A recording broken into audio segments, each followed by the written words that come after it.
Well, here we are, episode 8 of the Yu-Gi-Oh! Budget Adventure series. So, we've done really well so far, starting off episode 1 with our free structure deck build, to pulling cards like the Nightmare Phoenix, the Mystic Mind episode 3, Time Thief Redoers, some other good cards. Episode 5 and 6 was a bit sticky, we got a Ghost Ogre and Snow Rabbit, but not a lot else in those too. Then we pulled it up in number 7, getting our Vampire Sucker out Flames of Destruction. Awesome. We've definitely improved our deck since the start, but there's a lot further we can go. The fun thing about the zombie build is the ceiling is so high and has many different directions we can take. Now, as for this week and next week, we got a bit of a dilemma. See, we want to open up one of these, the 2019 Megatins. Some awesome cards in that. The problem is our budget doesn't allow for that. We managed to pick that one up for $13.50, but currently we only have $11.07 in our bank. So we need to save $3.50 from this week to use it in the next week, basically. So I've done a lot of searching, a lot of research, trying to find what would be a decent product to open. So what we found. For $2.20, we managed to find one pack of Hidden Summoners. What we're looking for in Hidden Summoners will be Gozen Match, Rivalry Warlords. That is pretty much it. I know it's not a lot, but it's whatever. You know, the easiest way to get those two cards will be in this set. That leaves us with $5.37. So I then spent hours trying to find some packs of Savage Strike really cheap, because Savage Strike still has a lot of the Shiranui cards we want. Still got Phantasme, still got cards like Extravagance in that. The problem is I couldn't find them for anything less than $2.65, and with only $3.37, that wasn't enough to buy two. So conveniently, I actually went into my local toy shop, which, whatever, and they had packs of Savage Strike priced up at $2.49, which they're normally $3.49, so they probably had an error in their pricing, but I'm not complaining. So I brought a handful. Luckily, that gives us 2 to open for this. So these are what we're opening today. I know it's only 3 packs, but whatever. So we get some good pulls we're looking for. So that basically means we spent $7.18, which sets up perfectly for next week. So let's just get opening. We'll tidy up and go. So we'll start off with the Hidden Summoners.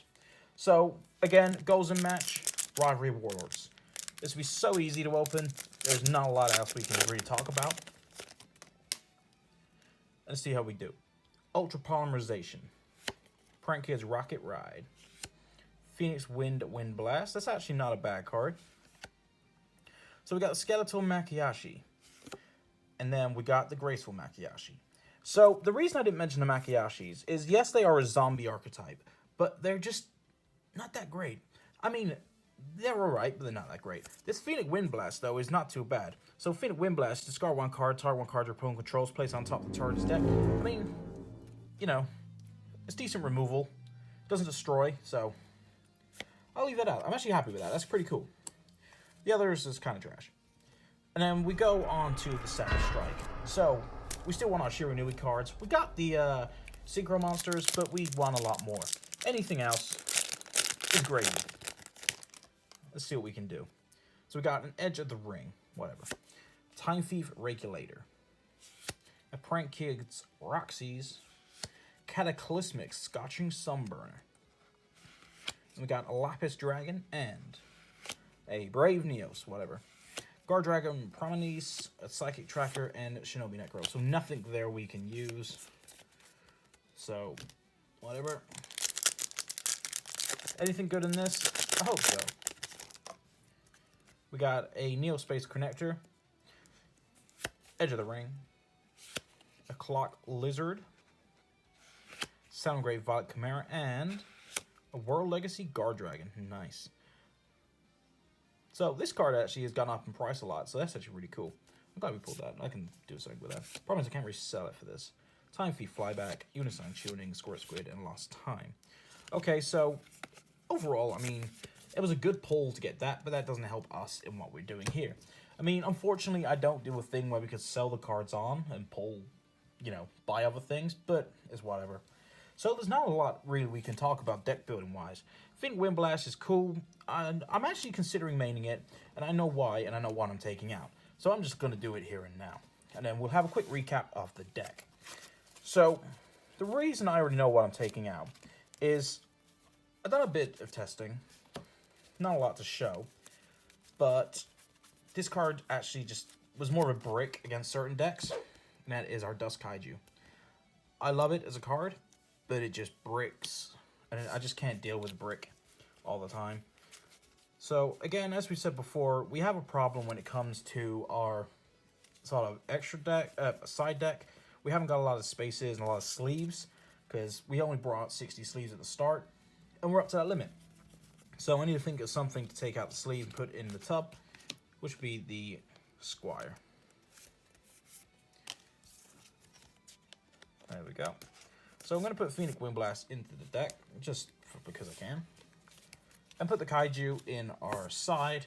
The reason I still want to keep the Kaiju is for those strikers, for, you know, the big decks. It's nice to have a Kaiju, but it's not the one we wanted. We wanted the multi-dimensional Kaiju. But whatever. So let's have a quick recap of our deck. So we got the 3 Unizombies. Then got the 3 Solitaires, which basically means we got 6 Unizombies. These are our opening cards, our best starters, basically. Then got our boss monster in the Doom King Battledrock. I run 3 of most of this stuff just because that's all we really have. There's not a lot of give and take plays here. Then we got 3 Gold Blooms. I actually prefer the 3 in even the main build I use, so it's a good card. 3 Necro Banshees, because Terraforming is not in this deck. Metaverse is at 1, so we have to just run Necro Banshee. We then got our 3 Monster Reborns of Mizuki and his brother Gozuki, which is our Foolish Burial. Gozuki actually is a decent starter, but you kind of need to have something else going on as well with Gozuki. So we got Attacks with Necro. I mean, this card's not too bad. It's alright, because we still have quite a lot of Synchros, so it's kind of handy to have around. Then we got our Ghost Ogre and Soul Rabbit for our hand trap, literally. And then we got our new card, the Glow Bulb. So Glow Bulb is actually just awesome. It basically just gives us a free monster, makes it a lot easier to get stuff out. And with Unizombie, we actually managed to increase its level and sort of do a bit more synchro plays, which is cool. Then spells, we got the 3 Zombie World, pretty standard. We're not going to drop that anytime. We got 2 Book of Lives, basically another Monster Reborn, but it also banishes one from the opponent's graveyard, which is handy. We got the 1 Mind Control, the 1 Cosmic Cyclone, just for Spell and Trap Disruption, the 1 Foolish Burial, because why not? We got a Call by the Grave, which we pulled last episode, with the Vampire Sucker, which was nuts. So Call by the Grave is really handy against hand traps. I mean, this deck searches a lot, so you want that. And then we got the 1 Mystic Mind, which is our stall extra play, and I just love it. It is just such an awesome card. I'm not sure I'd want to run it any more than 1 in this deck, but it's still handy to have. Then we got the Metaverse to go with the Mystic Mind, because we like to just pull it out of the deck when we need it. Then got 2 Needlebug Nests. I'm actually thinking of bumping this up to 3 at some point, but every time I bump it up to 3, I break on it like hell. So I'm leaving it at 2. We then got a 1 Shirinu Style Success, a Storming Mirror Force, and then we got the 1 Phoenix Wind Blast. So we go on to our extra deck, which we sit at pretty decent. So we'll start with the Synchro. So you got the free Necro Dragon. We got a Shiranui Sword Saga, which is the 5, and the Shiranui Squire Saga, which is the 7.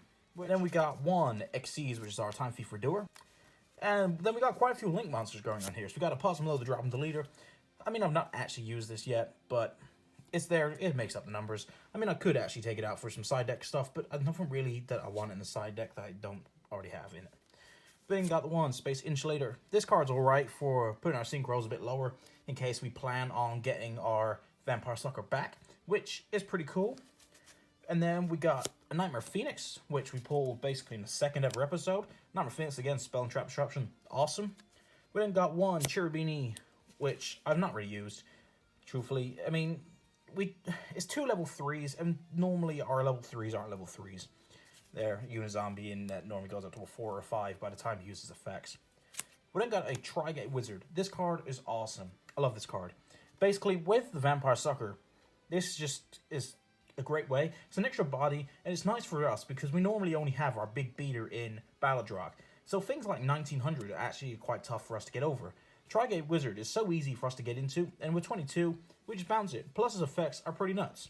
And then we got the 1 Vampire Sucker. Best card in the zombie deck. And then onto the side deck, it's pretty just generic stuff. We don't really have a lot going on with that.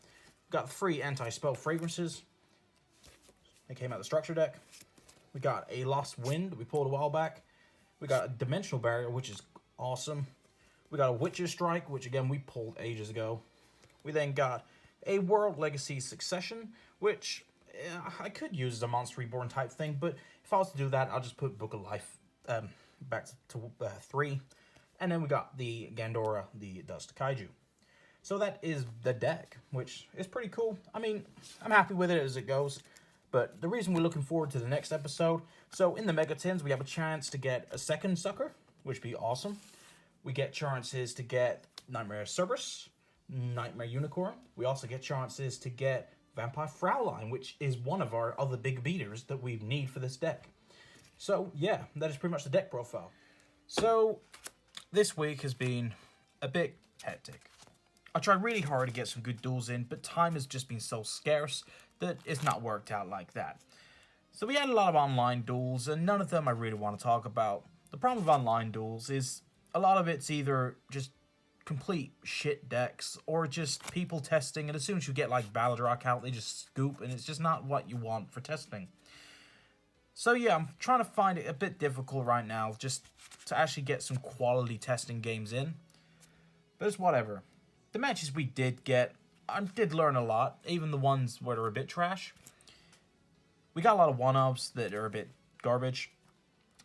And there's a lot of elements that need changing. There's 3 key elements I find especially that will push this deck to the next level. And as of next week, we are going to start working on those, starting with the 2019 Mega Tin. But until then, have a good day, and I'll see you in the next one. Peace.